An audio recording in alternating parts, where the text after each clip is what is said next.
Okay, hey everybody, it's me again. I'm making this video to respond to the Never Trump kooks who claim Trump is a liberal by providing these pictures. But here's something that you probably got you never the Never Trump people don't even realize about Reagan, the conservative icon.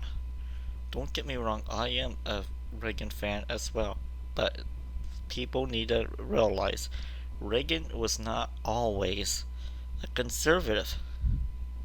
In his early stages, he was a liberal Democrat.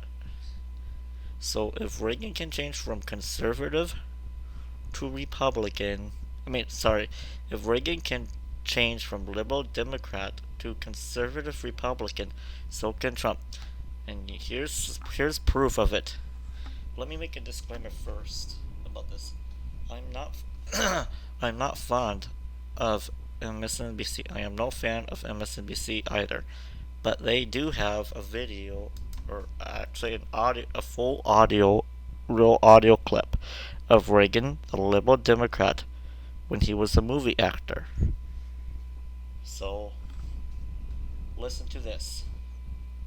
Then I will be showing you pictures of Reagan and Trump together after this. Conservative Republican. In 1948, Reagan campaigned hard for the election of Democrat Harry Truman, and realizing that politics and governing are not all about the presidency, Reagan wisely campaigned just as hard for the election of Democrats to Congress and the Senate. By the time he was campaigning for president himself, Reagan always insisted that he hadn't changed a bit. It was the Democrats who had changed. In 1984, when President Ronald Reagan was running for re-election, Democratic House Speaker Tip O'Neill's staff, my cousin Kirk O'Donnell, unearthed a radio recording of Ronald Reagan, the Democrat, the liberal Democrat. Speaker O'Neill said then, he says the Democrats have changed over the years, but the record shows that it is Reagan who has changed. You be the judge. This is Ronald Reagan speaking to you from Hollywood. You know me as a motion picture actor. But tonight I'm just a citizen, pretty concerned about the national election next month, and more than a little impatient with those promises the Republicans made before they got control of Congress a couple of years ago. I remember listening to the radio on election night in 1946. Joseph Martin, the Republican Speaker of the House, said very solemnly, and I quote, "We Republicans intend to work for a real increase in income for everybody by encouraging more production and lower prices without impairing wages or working conditions." Unquote. Remember that promise, a real increase in income for everybody. But what actually happened? The profits of corporations have doubled, while workers' wages have increased by only 1/4. In other words, profits have gone up 4 times as much as wages. And the small increase workers did receive was more than eaten up by rising prices, which have also bored into their savings. The Standard Oil Company of New Jersey, which reported a net profit of $210 million after taxes for the first half of 1948, an increase of 70% in 1 year. In other words, high prices have not been caused by higher wages, but by bigger and bigger profits. The Republican promises sounded pretty good in 1946. But what has happened since then, since the 80th Congress took over? Prices have climbed to the highest level in history, although the death of the OPA was supposed to bring prices down through, quote, the natural process of free competition, unquote. Labor has been handcuffed for the vicious Taft-Hartley law. Social Security benefits have been snatched away from almost 1 million workers by the Gearhart bill. Fair employment practices, which had worked so well during wartime, have been abandoned. Veterans' pleas for low-cost homes have been ignored, and many people are still living in made-over chicken coops and garages. Tax reduction bills have been passed to benefit the higher income brackets alone. The average worker saved only $1.73 a week. In the false name of economy, millions of children have been deprived of milk once provided through the federal school lunch program. This was the payoff of the Republicans' promises. And this is why we must have new faces in the Congress of the United States. Democratic faces. This is why we must elect not only President Truman, but also men like Mayor Hubert Humphrey of Minneapolis, the Democratic candidate for senator from Minnesota. Mayor Humphrey of 37 is one of the ablest men in public life. Mayor Humphrey is fighting for all the principles advocated by President Truman, for adequate low-cost housing, for civil rights, for prices people can afford to pay, and for a labor movement freed of the Taft-Hartley law. When he released that tape in 1984, Tip O'Neill said, Okay, so that proves Reagan was once a liberal Democrat as well. Yet Reagan woke up and became a conservative Republican.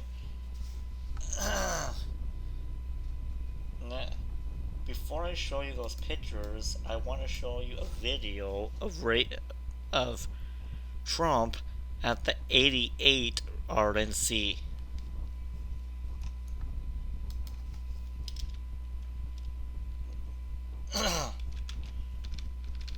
Donald Trump, RNC, 1988.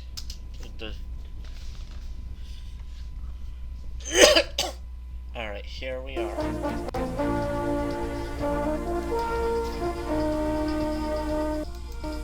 He's young, he has Robert Redford good looks, he's conservative, and he's rich. I'm not talking about Dan Quayle, I'm talking about Larry King's guest, Donald.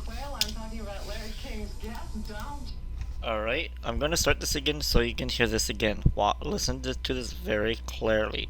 Very clearly. This is CNN in 1988. Again, I'm no fan of CNN either, alright? But just listen to this.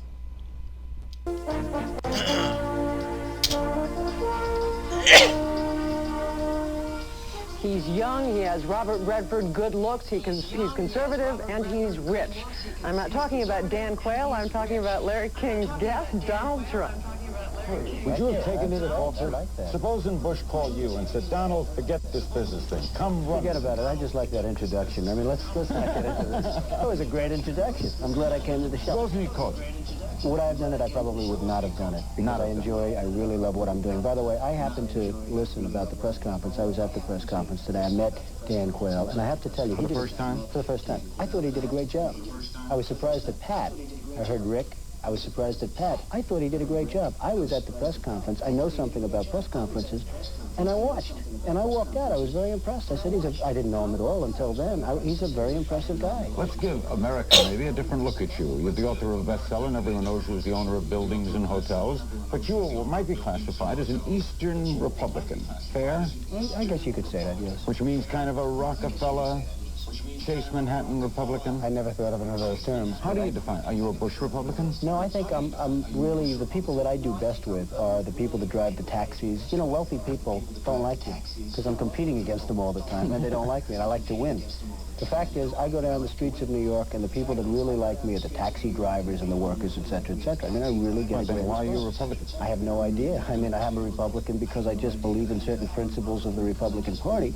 I was with George Bush today. I listened to George Bush. I listened to what he said, and I believe very strongly in what he said. I think he is going to be a great president. Is he going to win New York State? Perhaps not. Perhaps. But, alright, I just want to show you the beginning of it. They introduced him as a conservative, alright? CNN is a liberal government, mainstream, blah. CNN is state-run media, which is currently run by the Democrats. And even if there was a Republican president, they still would be run by the Democrats. So CNN will not change any, depending on if you have a conservative or Republican, and I mean if you have a liberal or conservative candidate in the White House, CNN is still going to be considered state-run media. But listen to this again.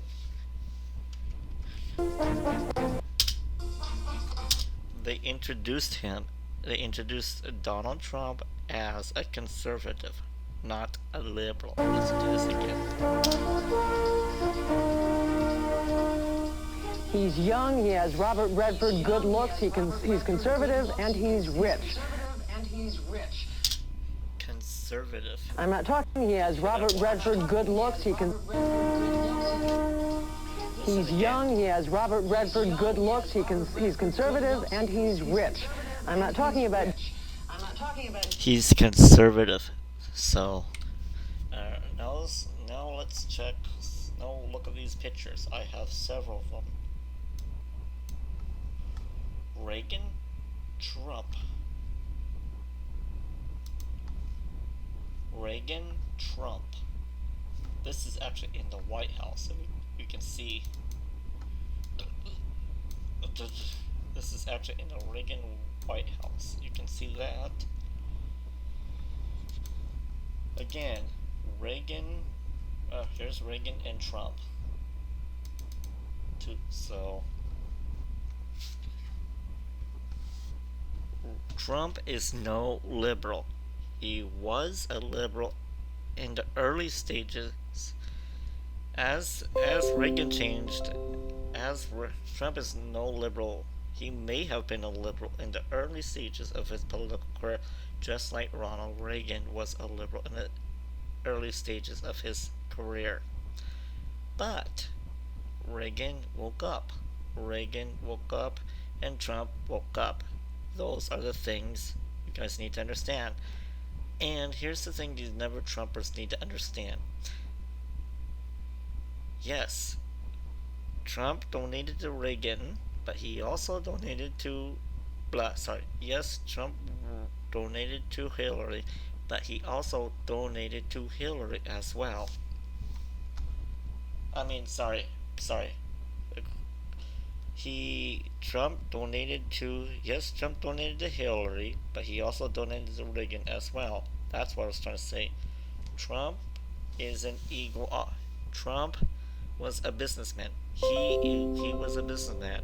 He was not in politics at all until he started running for the Republican nominee this year.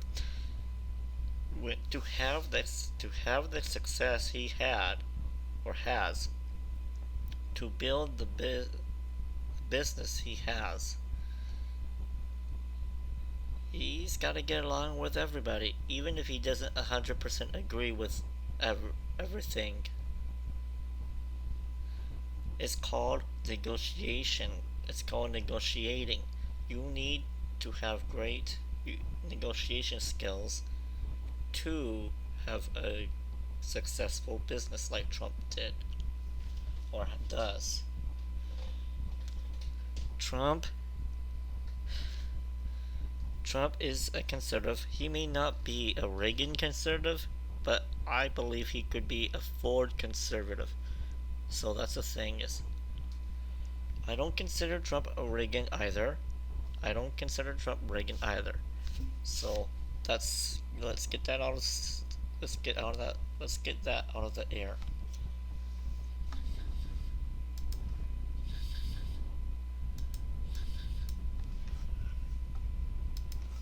Donald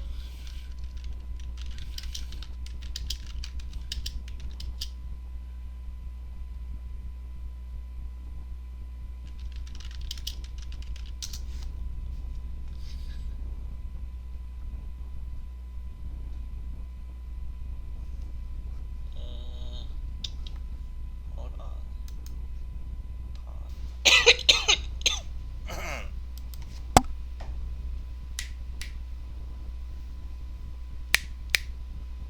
Alright, hey everybody, it's me. After doing some research about Donald Trump's financial contributions to both Democrats and Republicans, remember that he was in business. He was a businessman. He had to get along with everybody to do business. That was back in the day when it was not as polarizing as it is nowadays. But the fact is, Donald Trump Donald Trump donated to Republicans as well. Here are the Federal Election Commissions of his contributions. I wrote down some things. I wrote down some notes here.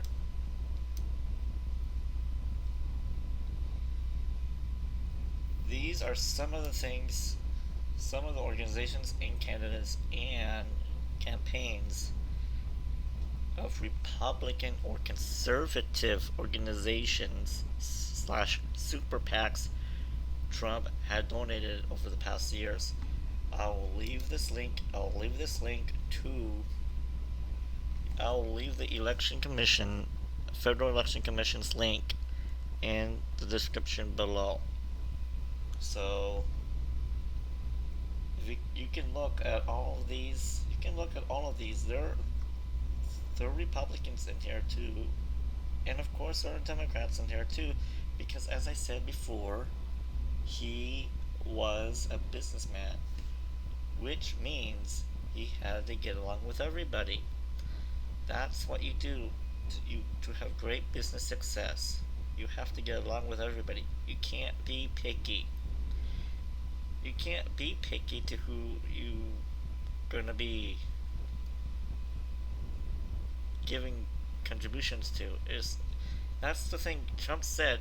He even said he knows all the tricks and schemes because he was, quote, inside from the other side.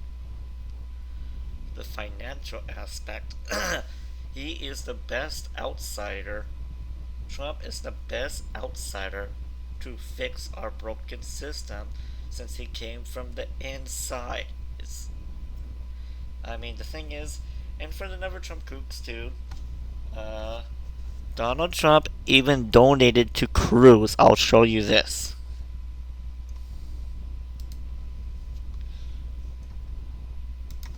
Donald Trump donation to Ted Cruz.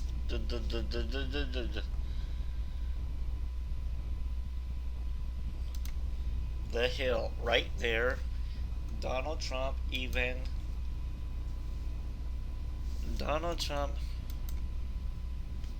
donated to Ted Cruz when he was running for the Senate. And I have a challenge for all the Never Trump leaders. If you do not consider Trump a quote conservative, actually let me rephrase that. I have a challenge for all Never Trump rhinos. If you do not consider Trump a Republican, I challenge you to refund Trump the money he donated to your campaigns. Otherwise, you're being a hypocrite. You are criticizing someone who donated money to you to help you with your campaign, and you are criticizing him now because he's running as a Republican conservative when you guys are no conservatives. That includes all the Never Trump leaders who are campaigning for Hillary. Stop it. Either give the money back to him or just shut up. Thank you.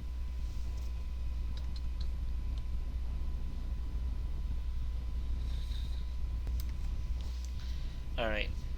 Here are the candidates, or Never Trump kooks I'm challenging to refund Trump of the donations that Trump gave them.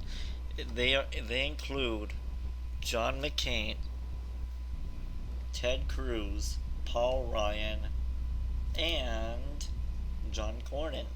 So if you guys are, and even more, there are more of the Never Trump kooks who Trump donated to and has donated to in the past, yet now he's running as a Republican nominee for President of the United States. They are criticizing him. They're criticizing the same person who they accept the donations from. that is the very that is the very definition of hypocritical. I challenge every one of these candidates, if we can say that, or Republican, quote, Republican rhinos, to refund Trump of the money he he donated to you guys. You need to either shut up or refund the money, which you will never refund the money because you've already spent it with your campaigns. If I were you, I would not be criticizing Trump because you are very hypocritical if you since you are the ones who accepted his donations in the very first place. So and listen to this again. As I said before,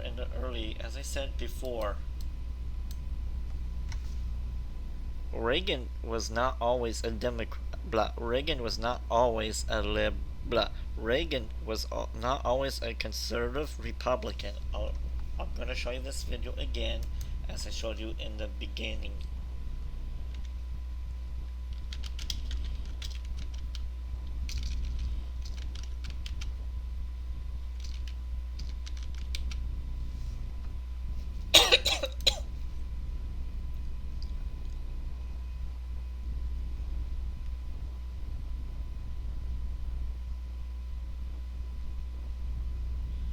Then I'll okay,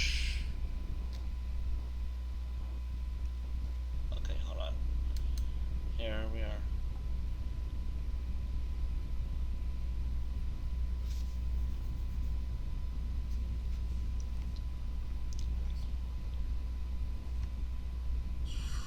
In tonight's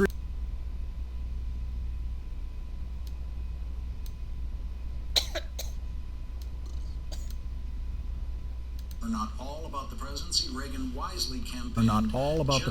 Reagan wisely campaigned just as hard for the election of Democrats to Congress and the Senate. By the time he was campaigning for president himself, it was the Democrats who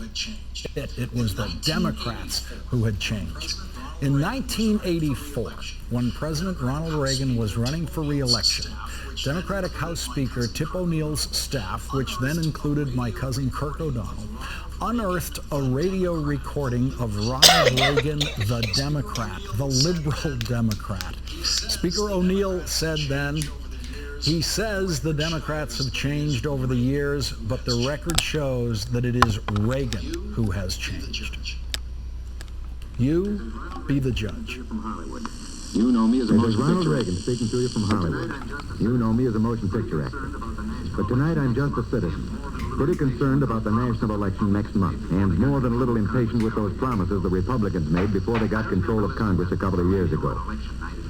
I remember listening to the radio on election night in 1946. Joseph Martin, the Republican Speaker of the House, said very solemnly, and I quote, "We Republicans intend to work for a real increase in income for everybody by encouraging more production and lower prices without impairing wages or working conditions." Unquote. Remember that promise. A real increase in income for everybody. But what actually happened? The profits of corporations have doubled, while workers' wages have increased by only 1/4.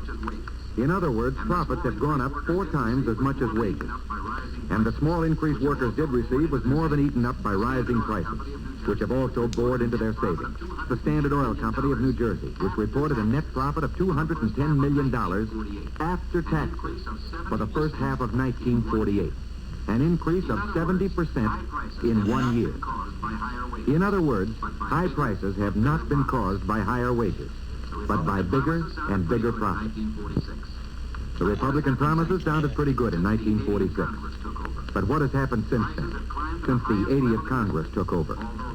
Prices have climbed to the highest level in history, although the death of the OPA was supposed to bring prices down through, quote, the natural process of free competition, unquote. Labor has been handcuffed by the vicious Taft-Hartley law. Social Security benefits have been snatched away from almost 1 million workers by the Gearhart bill. Fair employment practices, which had worked so well during wartime, have been abandoned. Veterans' pleas for low-cost homes have been ignored, and many people are still living in made-over chicken coops and garages. Tax reduction bills have been passed to benefit the higher income brackets alone. The average worker saved only $1.73 a week. In the false name of economy, millions of children have been deprived of milk once provided through the federal school lunch program. This was the payoff of the Republicans' promises. And this is why we must have new faces in the Congress of the United States, Democratic faces. This is why we must elect not only President Truman, but also men like Mayor Hubert Humphrey of Minneapolis, the Democratic candidate for senator from Minnesota. Mayor Humphrey of 37 is one of the ablest men in public life. Mayor Humphrey is fighting for all the principles advocated by President Truman, for adequate low-cost housing, for civil rights, for prices people can afford to pay, and for a labor movement freed of the Taft-Hartley law. When he released that tape in 1984... Can go from that liberal Democrat to President Ronald Reagan Presidential Library.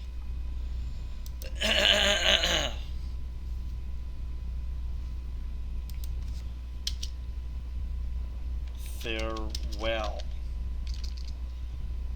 Ronald Reagan farewell speech to this.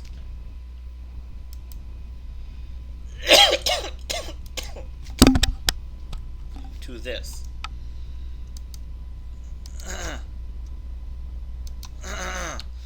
If Reagan can come from this liberal Democrat to this conservative Republican president. Now listen to this. I'll show you Reagan's farewell speech.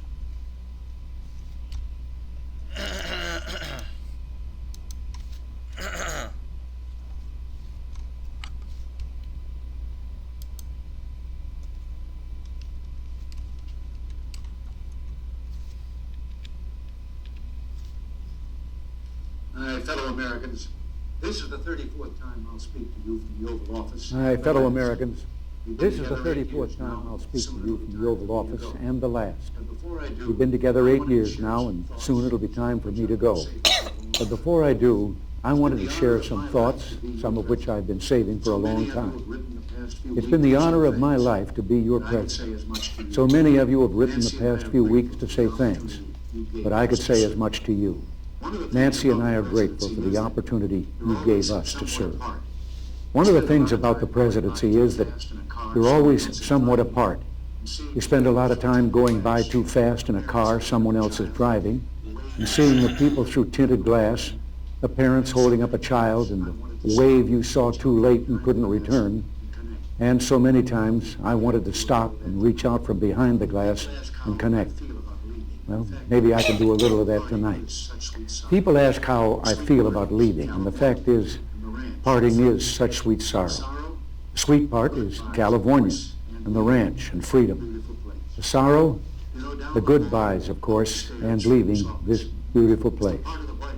You know, down the hall and up the stairs from this office is the part of the White House where the president and his family live.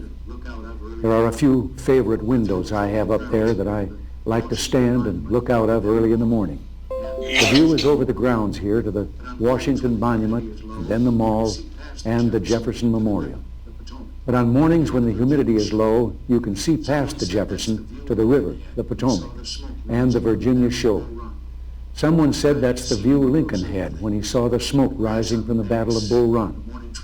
But I see more prosaic things.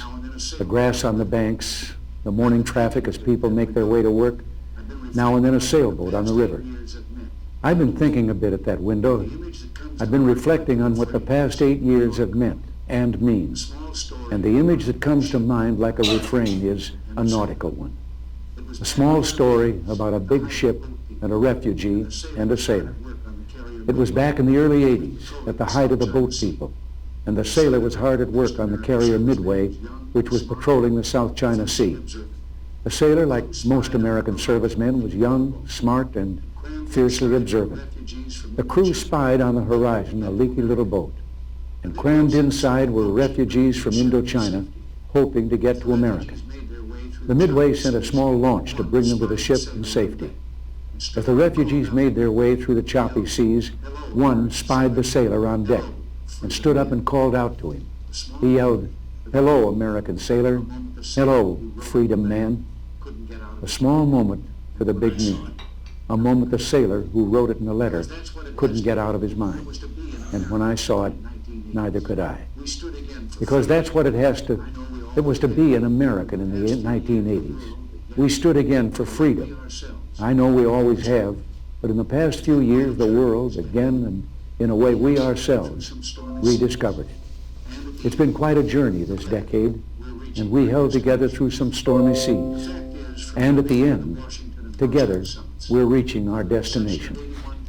The fact is, from Grenada to the Washington and Moscow summits, from the recession of 81 to 82, to the expansion that began in late 82 and continues to this day, we've made a difference. The way I see it, there were two great triumphs, two things that I'm proudest of. One is the economic recovery, in which the people of America created and filled 19 million new jobs. The other is the recovery of our morale. America is respected again in the world and looked to for leadership. Something that happened to me a few years ago reflects some of this. It was back in 1981, and I was attending my first big economic summit, which was held that year in Canada. The meeting place rotates among the member countries. The opening meeting was a formal dinner for the heads of government of the 7 industrialized nations. Well, I sat there like the new kid in school and listened, and it was all Francois this and Helmut that. They dropped titles and spoke to one another on a first-name basis. Well, at one point, I sort of leaned in and said, "My name's Ron." But in that same year, we began the actions we felt would ignite an economic comeback. Cut taxes and regulation. Started to cut spending. Soon the recovery began. 2 years later, another economic summit with pretty much the same cast. At the big opening meeting, we all got together, and all of a sudden, just for a moment, I saw that everyone was just sitting there looking at me. And then one of them broke the silence. "Tell us about the American miracle," he said. Well, back in 1980, when I was running for president, it was all so different. Some pundits said our programs would result in catastrophe. Our views on foreign affairs would cause war. Our plans for the economy would cause inflation to soar and bring about economic collapse. I even remember one highly respected economist saying back in 1982 that the engines of economic growth have shut down here, and they're likely to stay that way for years to come. Well, he and the other opinion leaders were wrong. The fact is, what they called radical was really right. What they called dangerous was just desperately needed. And in all of that time, I won a nickname, the Great Communicator. But I never thought it was my style or the words I used that made a difference. It was the content. I wasn't a great communicator, but I communicated great things. And they didn't spring full bloom from my brow.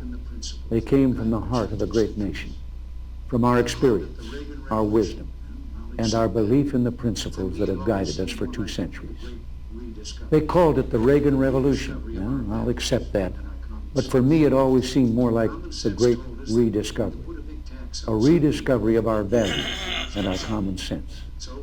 Common sense told us that when you put a big tax on something, the people will produce less of it. So we cut the people's tax rates, and the people produced more than ever before. The economy bloomed like a plant that had been cut back and could now grow quicker and stronger. Our economic program brought about the longest peacetime expansion in our history. Real family income up, the poverty rate down, entrepreneurship booming, and an explosion in research and new technology. We're exporting more now than ever because American industry became more competitive. And at the same time, we summoned the national will to knock down protectionist walls abroad instead of erecting them at home. Common sense also told us that to preserve the peace, we'd have to become strong again after years of weakness and confusion. So we rebuilt our defenses. And this new year, we toasted the new peacefulness around the globe. Not only have the superpowers actually begun to reduce their stockpiles of nuclear weapons, and hope for even more progress is bright, but the regional conflicts that rack the globe are also beginning to cease. The Persian Gulf is no longer a war zone. The Soviets are leaving Afghanistan. The Vietnamese are preparing to pull out of Cambodia. And an American-mediated accord will soon send 50,000 Cuban troops home from Angola. The lesson of all this was, of course, that because we're a great nation, our challenges seem complex. It will always be this way. But as long as we remember our first principles and believe in ourselves, the future will always be ours. And something else we learned. Once you begin a great movement, there's no telling where it'll end. We meant to change a nation, and instead, we changed a world. Countries across the globe are turning to free markets and free speech, and turning away from the ideologies of the past. For them, the great rediscovery of the 1980s has been that, lo and behold, the moral way of government is the practical way of government. Democracy, the profoundly good, is also the profoundly productive. When you've got to the point where you can celebrate the anniversaries of your 39th birthday, you can sit back sometimes, review your life, and see it flowing before you. For me, there was a fork in the river, and it was right in the middle of my life. I never meant to go into politics. It wasn't my intention when I was young. But I was raised to believe you had to pay your way for the blessings bestowed on you. I was happy with my career in the entertainment world, but I ultimately went into politics because I wanted to protect something precious. Ours was the first revolution in the history of mankind that truly reversed the course of government, and with three little words: we, the people. We, the people, tell the government what to do. It doesn't tell us. We, the people, are the driver. The government is the car, and we decide where it should go, and by what route, and how fast. Almost all the world's constitutions are documents in which governments tell the people what their privileges are. Our Constitution is a document in which we, the people, tell the government what it is allowed to do. We, the people, are free. This belief has been the underlying basis for everything I've tried to do these past 8 years. But back in the 1960s, when I began, it seemed to me that we'd begun reversing the order of things. That through more and more rules and regulations and confiscatory taxes, the government was taking more of our money, more of our options, and more of our freedom. I went into politics in part to put up my hand and say, stop. I was a citizen politician, and it seemed the right thing for a citizen to do. I think we have stopped a lot of what needed stopping. And I hope we have once again reminded people that man is not free unless government is limited. There's a clear cause and effect here that is as neat and predictable as a law of physics. As government expands, liberty contracts. Nothing is less free than pure communism, and yet we have the past few years forged a satisfying new closeness with the Soviet Union. I've been asked if this isn't a gamble, and my answer is no, because we're basing our actions not on words, but deeds. The détente of the 1970s was based not on actions, but promises. They'd promised to treat their own people and the people of the world better, but the Gulag was still the Gulag, and the state was still expansionist, and they still waged proxy wars in Africa, Asia, and Latin America. Well, this time, so far, it's different. President Gorbachev has brought about some internal democratic reforms and begun the withdrawal from Afghanistan. He has also freed prisoners whose names I've given every time we've met. But life has a way of reminding you of big things through small incidents. Once during the heady days of the Moscow summit, Nancy and I decided to break off from the entourage one afternoon to visit the shops on Arbat Street. That's a little street just off Moscow's main shopping area. Even though our visit was a surprise, every Russian there immediately recognized us and called out our names and reached for our hands. We were just about swept away by the warmth. We could almost feel the possibilities in all that joy. But within seconds, a KGB detail pushed their way toward us and began pushing and shoving the people in the crowd. It was an interesting moment. It reminded me that while the man on the street in the Soviet Union yearns for peace, the government is communist, and those who run it are communists. And that means we and they view such issues as freedom and human rights very differently. We must keep up our guard, but we must also continue to work together to lessen and eliminate tension and mistrust. My view is that President Gorbachev is different from previous Soviet leaders. I think he knows some of the things wrong with his society and is trying to fix them. We wish him well, and we'll continue to work to make sure that the Soviet Union that eventually emerges from this process is a less threatening one. What it all boils down to is this. I want the new closeness to continue, and it will as long as we make it clear that we will continue to act in a certain way as long as they continue to act in a helpful manner. If and when they don't, at first pull your punches. If they persist, pull the plug. It's still trust, but verify. It's still play, but cut the cards.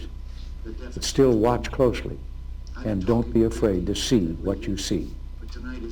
I've been asked if I have any regrets. Well, I do. The deficit is one. I've been talking a great deal about that lately, but tonight isn't for arguments, and I'm going to hold my tongue.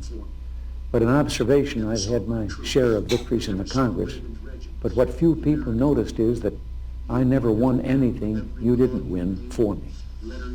They never saw my troops. They never saw Reagan's regiments, the American people. You won every battle with every call you made and letter you wrote demanding action. Well, action is still needed. If we're to finish the job, Reagan's regiments will have to become the Bush brigades. Soon he'll be the chief, and he'll need you every bit as much as I did. Finally, there is a great tradition of warnings in presidential farewells. And I've got one that's been on my mind for some time. But oddly enough, it starts with one of the things I'm proudest of in the past 8 years. The resurgence of national pride that I called the new patriotism. This national feeling is good, but it won't count for much, and it won't last unless it's grounded in thoughtfulness and knowledge. An informed patriotism is what we want. And are we doing a good enough job teaching our children what America is and what she represents in the long history of the world? Those of us who are over 35 or so years of age grew up in a different America. We were taught very directly what it means to be an American. And we absorbed almost in the air a love of country and an appreciation of its institutions. If you didn't get these things from your family, you got them from the neighborhood, from the father down the street who fought in Korea, or the family who lost someone at Anzio. Or you could get a sense of patriotism from school. And if all else failed, you could get a sense of patriotism from the popular culture. The movies celebrated democratic values and implicitly reinforced the idea that America was special. TV was like that too, through the mid-60s. But now we're about to enter the 90s, and some things have changed. Younger parents aren't sure that an unambivalent appreciation of America is the right thing to teach modern children. And as for those who create the popular culture, well-grounded patriotism is no longer the style. Our spirit is back, but we haven't re-institutionalized it. We've got to do a better job of getting across that America is freedom. Freedom of speech, freedom of religion, freedom of enterprise, and freedom is special and rare. It's fragile. It needs production.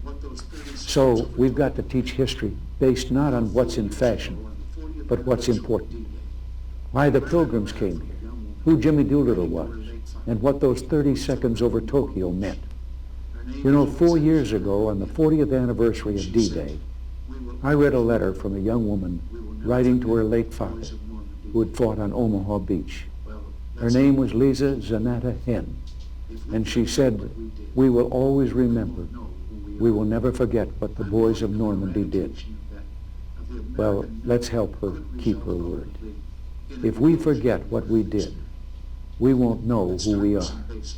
I'm warning of an eradication of the American memory that could result ultimately in an erosion of the American spirit. Let's start with some basics. More attention to American history and a greater emphasis on civic ritual. And let me offer lesson number 1 about America. All great change in America begins at the dinner table.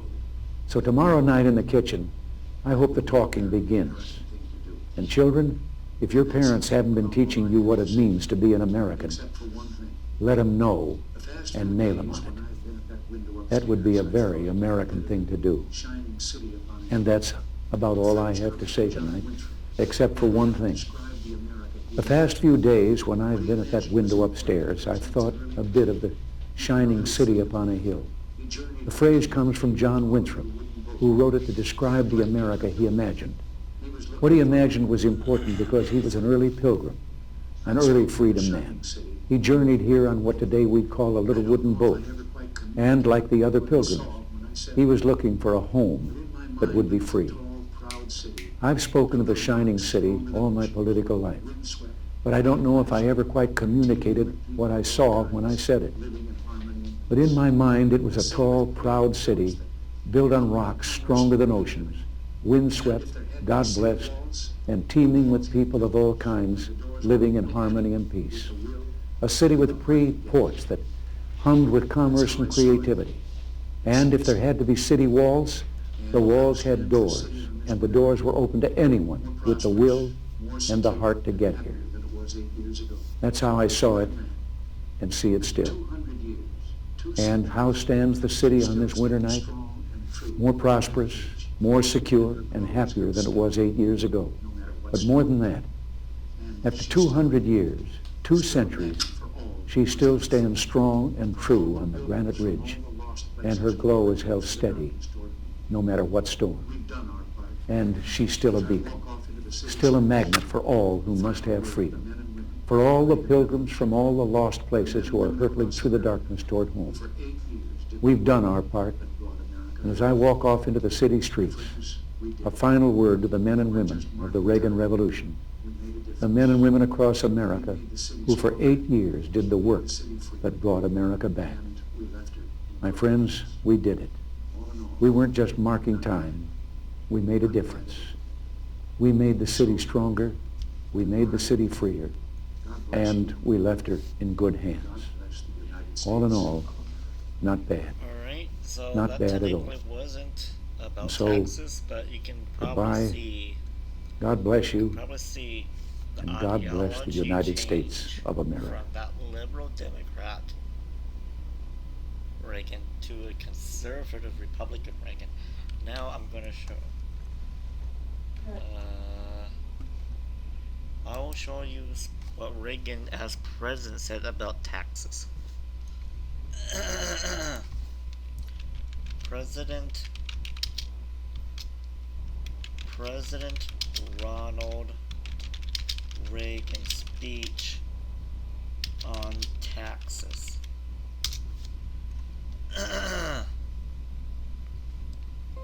Now listen to this. Here is Reagan. If Reagan can come from this liberal, if Reagan can come from this this liberal Democrat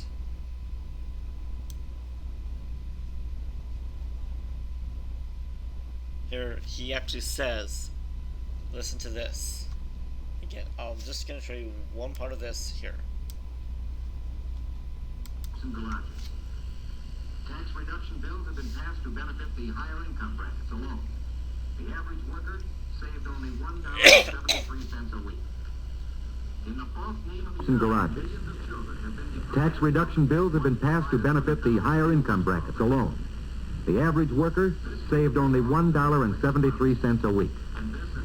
In the false name of economy, millions of children have been deprived of milk once provided through the federal school lunch program. This was the payoff of the Republicans' promises. And this is why we must have new faces in the Congress of the United States, Democratic faces. This is why we must elect not only President Truman, but also men like Mayor Hubert Humphrey of Minneapolis, the Democratic candidate for senator from Minnesota. Mayor Humphrey of 37 is one of the ablest men in public life. Mayor Humphrey is fighting for all the principles advocated by President Truman, for adequate low-cost housing, for civil rights, for prices people can afford to pay, and for a labor movement freed of the Taft-Hartley law. President Reagan. When he released that, Our critics charge that letting you keep more of your earnings would trigger an inflationary explosion. In 1981, listen In to 1981, this. our critics charged that letting you keep more of your earnings would trigger an inflationary explosion. Listen to this. In 1981, our critics charge that letting you keep more of your earnings would trigger an inflationary explosion, send interest rates soaring, and destroy our economy.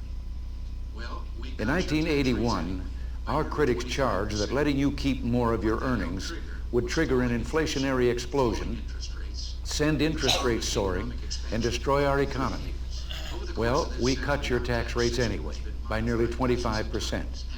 And what that helped trigger was falling inflation, falling interest rates, and the strongest economic expansion in 30 years. Over the course of this century, our tax system has been modified dozens of times and in hundreds of ways. Yet most of those changes didn't improve the system. They made it more like Washington itself, complicated, unfair, cluttered with gobbledygook and loopholes designed for those with the power and influence to hire high-priced legal and tax advisors. But there's more to it than that. Some years ago, an historian, I believe, said that every time in the past when a government began taxing above a certain level of the people's earnings, trust in government began to erode. He said it would begin with efforts to avoid paying the full tax. This would become outright cheating and eventually a distrust and contempt of government itself until there would be a breakdown in law and order. Well, how many times have we heard people brag about clever schemes to avoid paying taxes, or watched luxuries casually written off to be paid for by somebody else, that somebody being you? I believe that in both spirit and substance, our tax system has come to be un-American. How would the proposal work? The present tax system has 14 different brackets of tax rates ranging from 11 to 50%. We would take a giant step toward an ideal system by replacing all that with a simple 3-bracket system with tax rates of 15, 25, and 35%. By lowering everyone's tax rates all the way up the income scale, each of us will have a greater incentive to climb higher, to excel, to help America grow. The power of these incentives would send one simple, straightforward message to an entire nation. America, go for it. To young Americans wondering tonight, where will I go? What will I do with my future? I have a suggestion. Why not set out with your friends on the path of adventure and try to start up your own business?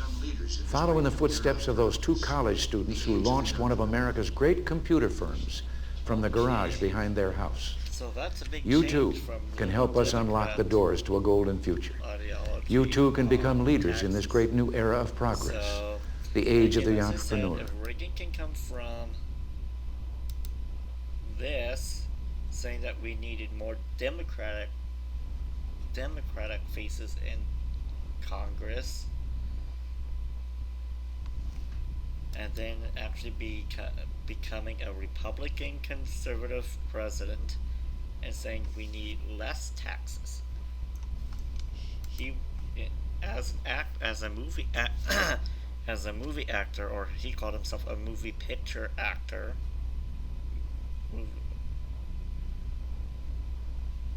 As a liberal Democrat, he was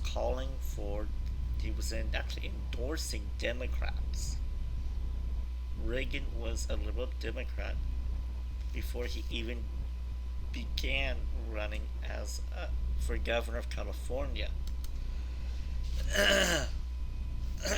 So, and as a Republican president, conservative one, he cut taxes.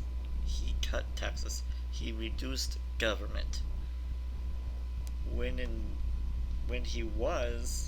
Before he ever got into politics, he said he wanted Democratic faces. In his farewell speech, he said he never wanted to get into politics as well. And that's the same thing as Trump says. They do not want to get into politics because they like what they believe. They liked what they were doing. But both Reagan and Trump saw where our country was going at the time, and they did not like where it was. They did not like the directions going. That is, they did not like where the direction was going. At the time Reagan got into politics, Jimmy Carter was in office. Right now we have Carter 2.0. Barack Obama. He is the Carter of our generation. Yes, Trump may not be a Reagan, but if you think of it as opposite, of how it worked out before Reagan came in, we first had Ford. We first had Carter. No. Actually, we first had Ford, then Carter. Now, if you turn that upside down or reverse, we'll have Ford after Carter, then a Reagan coming soon. So the thing is, the Trump presidency is just the Trump presidency is just a stop to straighten things out a little bit. Whether it be just a 1-year term or a 2-year term, after Trump, the next Reagan will come. The next Reagan will arrive after Trump. I can guarantee you that. So, let me say this to the Never Trump kooks. If Reagan can come from a liberal Democrat to conservative Republican, why can't Trump? Why can't Donald Trump change too? Yes, he was a liberal. Yes, Reagan was a liberal, but they both woke up. They both saw where the country was going at the time they got into politics. So, and I challenge all those, again, as I said earlier in this video, or earlier in this second part of the video, I challenge all those Never Trump kooks who have actually accepted donations from Donald Trump to refund him, to refund the money you guys accepted as donations from Donald Trump. If you don't, then you should just shut up and stop criticizing him, because you're criticizing your donor. There you go. You're criticizing your donor you accepted money from. So, simple fact is, either shut up or refund, or just don't say anything, because you guys are now conservatives. You're rhinos, which stands for Republicans in names only. You have no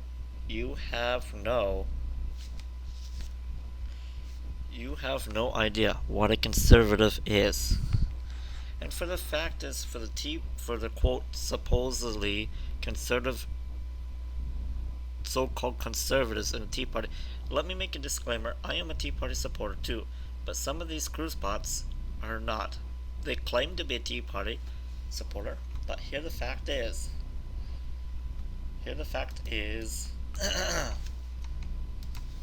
Tea Party founder supports Trump. Boop. Right here.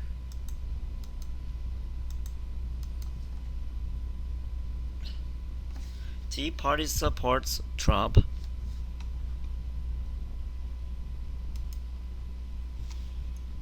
Mark Levin, who was a prominent. Alright, here we go. Tea Party. I'll leave these links in the description below as well too. Tea Party founder, why I support Trump. This article here was posted during the primary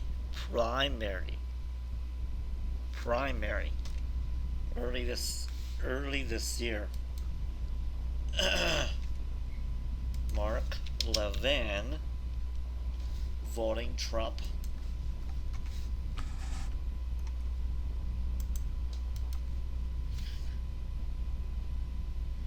Mark Levin went from this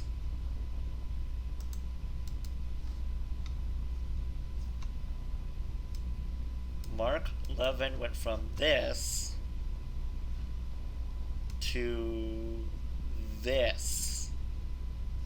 So he was a prominent, some of the Never Trump kooks some of the Never Trump kooks are actually waking up and realizing this. The fact is, we cannot let Hillary be the president. We cannot let Hillary become president. She will be Obama's third term. She will continue everything Obama is, and the fact is, the Supreme Court, as Donald Trump said in one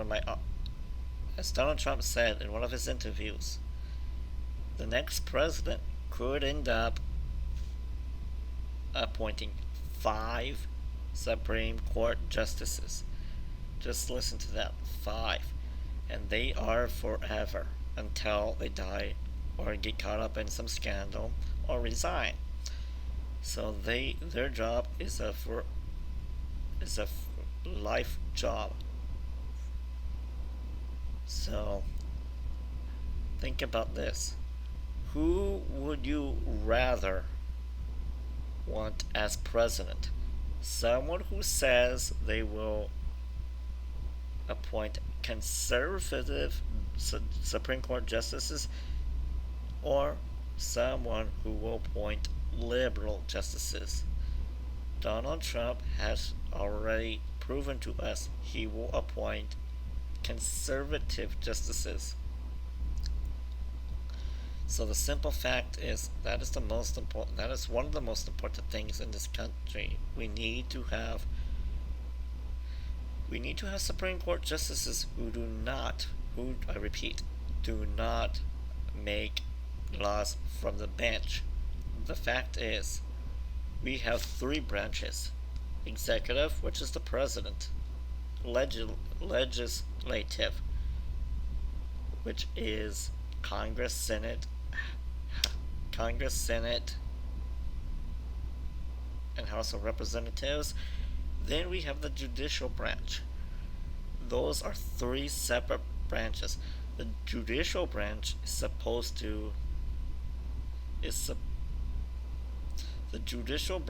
is supposed to follow the law, not create laws. Judicial branch does not create laws. Congress, the legislative branch, is the one who creates laws. The president signs the laws. which is the executive branch. Those are the way it goes. Yes, the president is the highest position in our government, but the legislative, which is Congress, and the U.S. House of Representatives, are the ones who create the laws, the bills. Then they send it to the executive branch, the president, who signs or vetoes them. The judicial branch is the one who is supposed to follow the Constitution and declare if a law is constitutional or unconstitutional. They do not make the laws. They need to follow the laws. So, thank you for listening. And please vote for Trump.